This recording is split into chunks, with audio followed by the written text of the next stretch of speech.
easy to make money doing what you love if what you love is building businesses. It's easy to make money doing what you love if like the thing that you love happens to be the most popular needed thing on the planet. What if what you love is just not as popular? It's a very rigged game that was just an unrealistic expectation. That's not the same as giving up.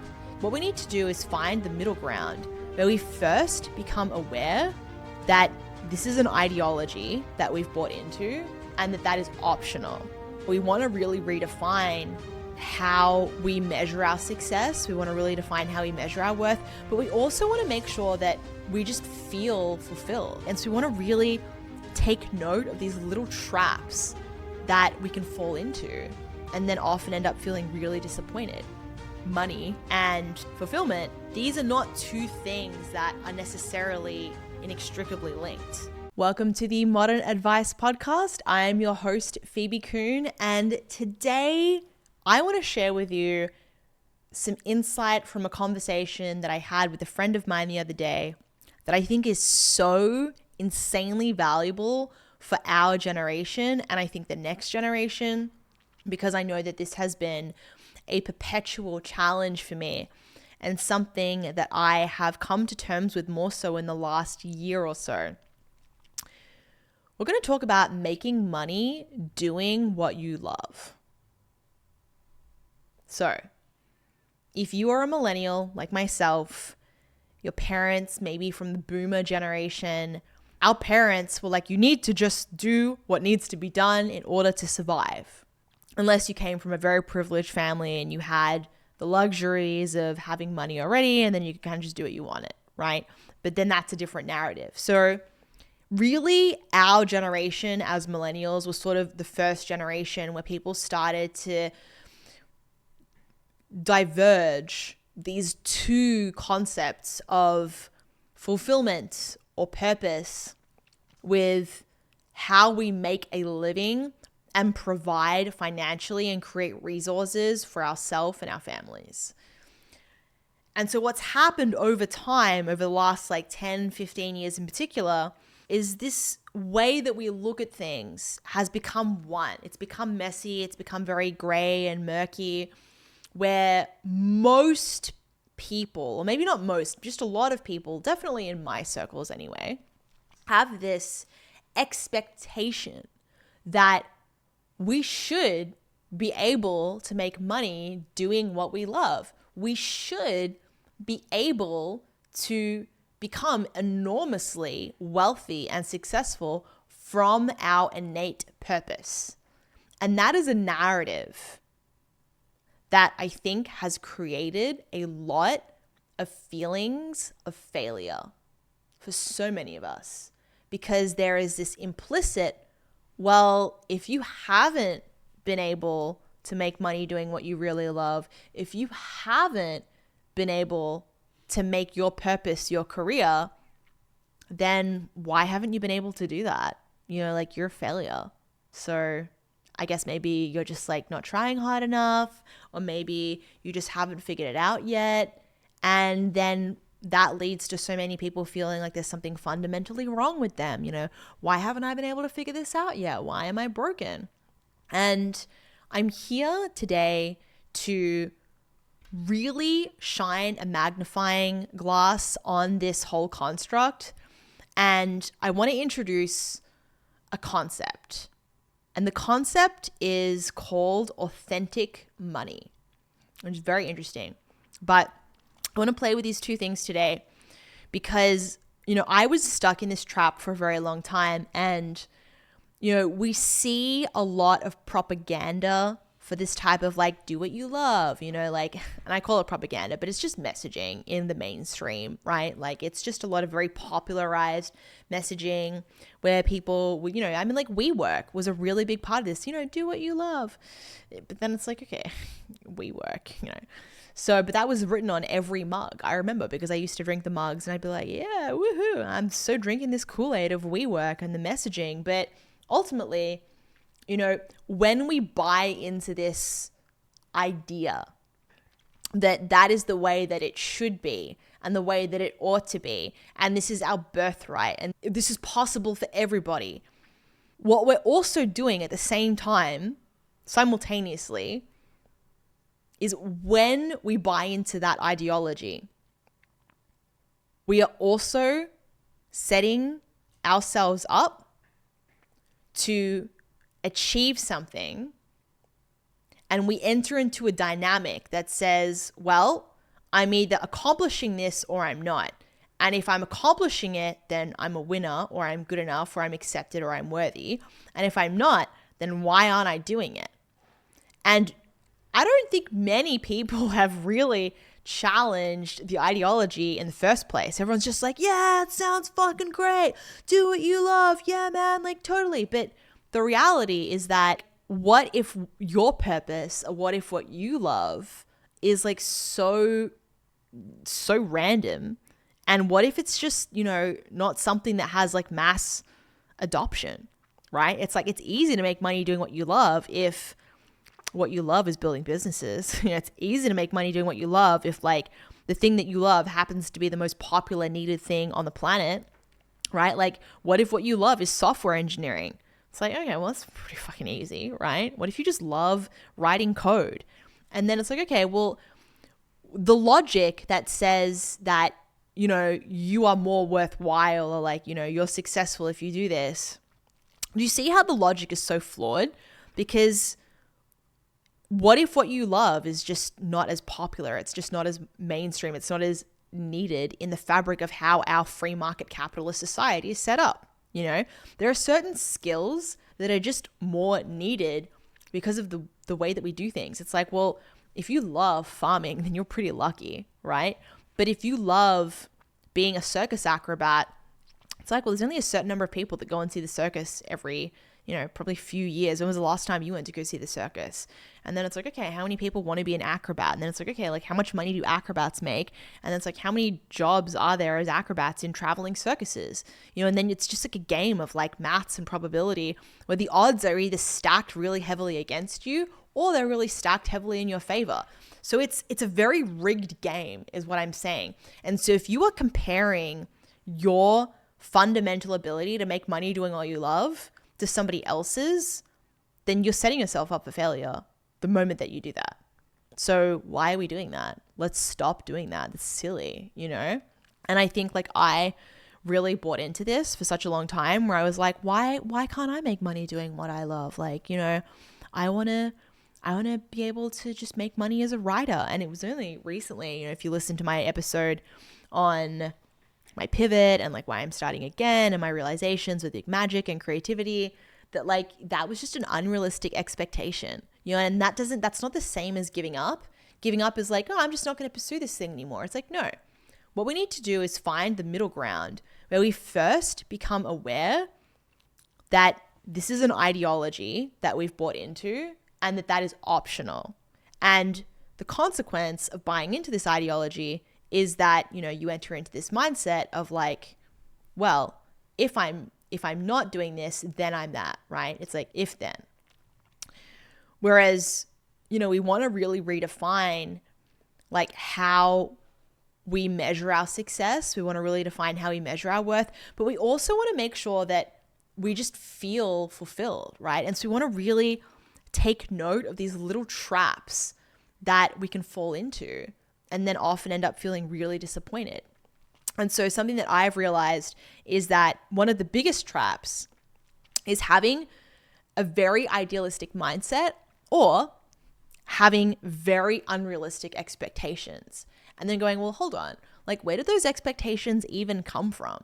Like there is this very popular olden way of looking at happiness as just that line of where your expectations are and being like, if you expect this and you fall short of that, you're always going to be disappointed because you're measuring the outcome based on this point of reference. Whereas if your expectations are here and you end up here, you're going to be like surprised and blown away. And if we look at this from a slightly different context and then through the lens of neuroscience and dopamine, and we go, okay, when you don't expect something to happen and then something positive and novel happens, it actually floods your dopamine receptors and you're like, whoa, like pleasure, I didn't expect that. It's really fun and exciting. Oh my God. Whereas when you're prepared and you're primed for something, it doesn't flood the receptors so much. So we can actually see that when something surprises us in a positive way, that it has a very positive effect on the transmitters that are like, uptaking our brain with like positive things, right? So I want you to keep in mind that, if you have a very high expectation, like where has that come from? I want you to really question, like, has this come from, like me? And is there a benefit to me holding myself to this expectation that might be very unrealistic? So now that we've questioned that, I want to introduce you to another idea, which is that, in the Venn diagram of money and fulfillment, that these are not two things that are necessarily inextricably linked. This is a Venn diagram. And so, you can have money and, let's say like financial success, or like however you want to define it, whatever, like volume, and then you have the thing that intrinsically delights you, or the thing that you feel is like just inextricably linked to your path of self-actualization. So these two things might be completely separate circles. They might overlap. And I want you to really see them as separate, because the reality is that it's not going to overlap for everybody. Like for some people, your purpose might feel like it's like creating garden gnomes, and you're just like creating like a little pottery, right? And then, you might have a job at a bank, and it's like whenever you're not at the bank, you're creating your little garden gnomes, and that's your joy, and you're doing that. And like, maybe you create a business creating garden gnomes, but like maybe it's really hard for that to make enough money for your whole family. You know what I'm saying? So it's like maybe there's like a tiny little bit of overlap, but like let's just throw away this whole construct that it needs to just all be one. As long as you are doing the thing and you are balancing that with providing for yourself, then you're doing a great job. And I think a really big part of the challenge that we hold in like this generation, like in this time, is really that balancing act of like wanting so much and trying to do it all. But I think, the way to combat that is by just like reducing those expectations and being like, yeah, cool, I'm willing to make less money, but I'm dialing up like my joy, or I'm dialing up my fulfillment. But ultimately, there are going to be things that pay the bills, and then there are going to be things that I do for self-actualization and joy, and maybe they cross over. But this idea that like, you're only really successful if it's fully crossed over is just silly. It's so silly. I have a friend of mine that is so smart, in my eyes, just like so incredibly, I don't know, like accomplished, but is not 100% making money doing the thing that he loves. That is like probably what he is the most genius, great at, but he also has this high like area that he's highly skilled in, right? And so it's like he has his business where he works 2 or 3 hours a day. He's highly skilled in that arena. He's very well known for doing that thing. And then he has his like other areas where he will make some money, but definitely not to the degree that he makes money in this other arena where it's just easy for him. It's pretty automated. He puts in the hours, but it's just like he just has this balanced life, and he doesn't have this. He was probably one of the first people that I ever spoke to where I realized that he had no like expectation that this was ever going to go away. And that was just like part of life. It's like, yeah, that's work. You work for work, and then you have joy for joy. And I was like, whoa, this is disrupting a lot of my paradigms. And that's when I realized that I had this construct that I just adopted and just took it for like default. And so that kind of brings me to this concept of authentic money, which I think is so valuable, and I think it's so interesting. So the other day I was hanging out with my friend Dane, who is kind of similar to me in the sense that like, he is an entrepreneur, and then he has his varied interests, and he has like a deep interest in mysticism and anything esoteric, magic. But then he also has this like kind of musician creative archetype as well. And so we kind of have this thing of like, oh, we have this sort of like 3 archetypes. And my friend Alpha like also has a very similar thing. And the 3 of us were hanging out where it's like, okay, we have our business self that is like, we're all kind of like coaches or facilitators or teachers in some way. And then we all have this like creative self where we're artists, and like for them it's music, and for me it's more writing and filmmaking. And then there's this like other self, and for him it's more like mysticism. For her it's probably a little bit of like, like the mystic as well. And for me it's probably a little bit more like philosophical. It's very like, it's like psychology, philosophy, like science, and that kind of like, that intersection between like the philosophical sort of stuff and the spiritual consciousness sort of stuff with like the more like Western science. And for me, that's like my teacher philosopher archetype. And so it's like, okay, you have these like multiple archetypes, right? And, all of us have this creator that desires to make money from art, or it just desires to make art. For him, he had like just gotten back from this retreat where he was in his facilitator archetype, right? But he wasn't in his like entrepreneur archetype. And so like he knows how to make a lot of money from courses and programs, as do I. And he was like, like I could make like 10 grand from being at this like kind of, from being a facilitator at this retreat that just feels like I'm in my magician archetype, and it feels like I'm really like teaching very, very niche mystical things for like a week of my time, and it's like I can't do anything else while I'm doing that. 10 grand is not a lot of money to me. Like, obviously that's a lot of money to other people, but I think when you get to a certain level of business after many decades, it's like 10 grand for a week of time is like neither here nor there, when you could probably do 10x that in like a different model, right? So I'm like, I totally get that. Like I have the same thing. So for me, that equivalent would be like, oh, well, maybe I could have a book and I could do like X amount of book sales versus like releasing a course or a program where I'm teaching something about marketing or something about branding or something. I would make way more money doing the business thing, doing like whatever it is that I'm teaching, versus like however much I'd make from maybe like speaking on stage, or like however much I'd make from like book sales, or something, maybe from like trying to sell something creative to someone, right? And he was talking about how he made $58 from Spotify streams from his music. And he was like, man, that $58 from those Spotify streams. And I was like, yeah, it's probably like the best money you ever made, right? And he's like, yeah, absolutely.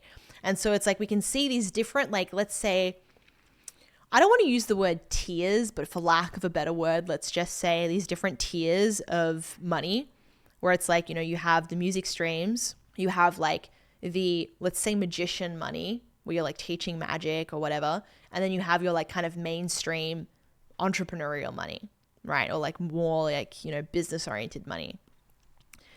It's not equal. And this is what I really want to get across, is that like $1 does not equal $1.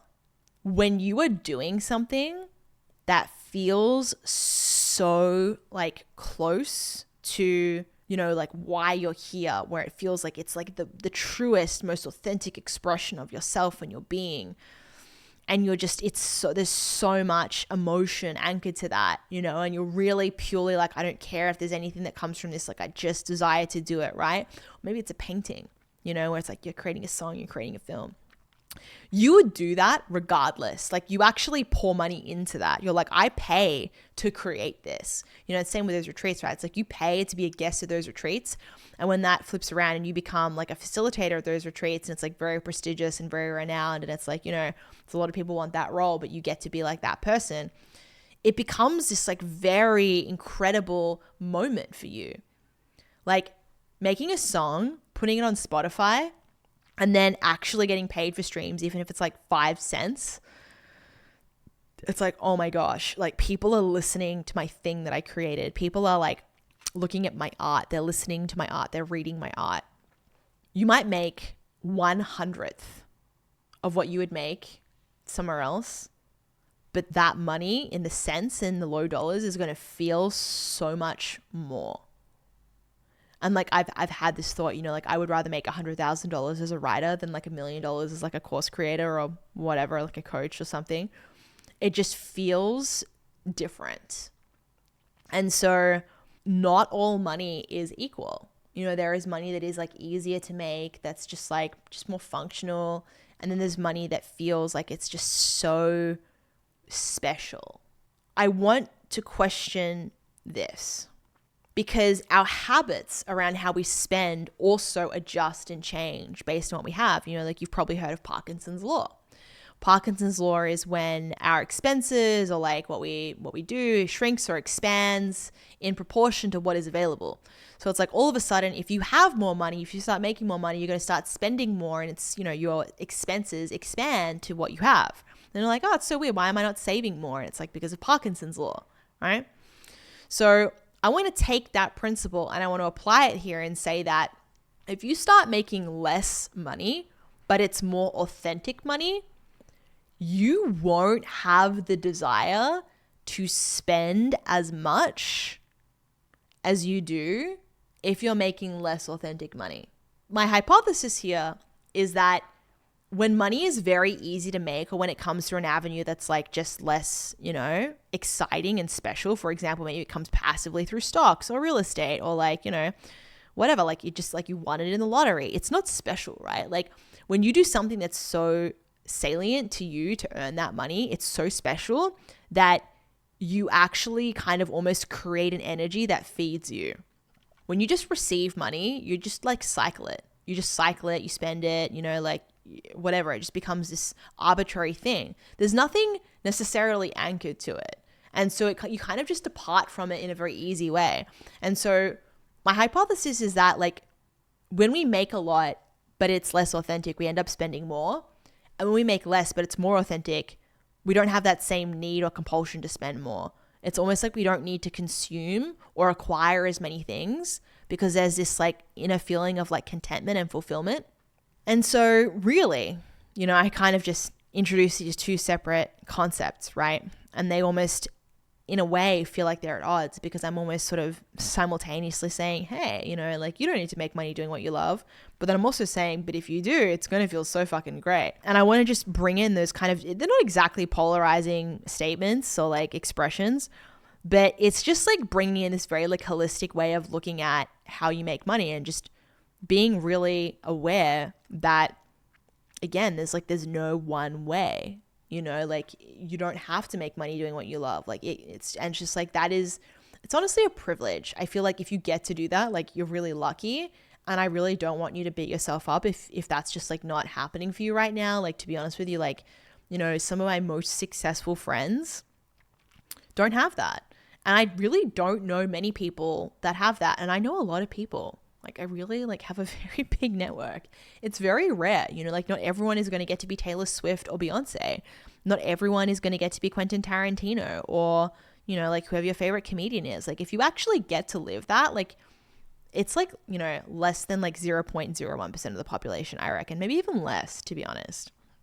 I think that you want to just release that expectation, and allow yourself to live in a very balanced way and allow yourself to savor any opportunity when it does come up and treat that money as special, treat it as different. Don't necessarily look at it as I need my art to make me money. I need my passion to make me money. I need my purpose to be the thing that is my livelihood and how I survive.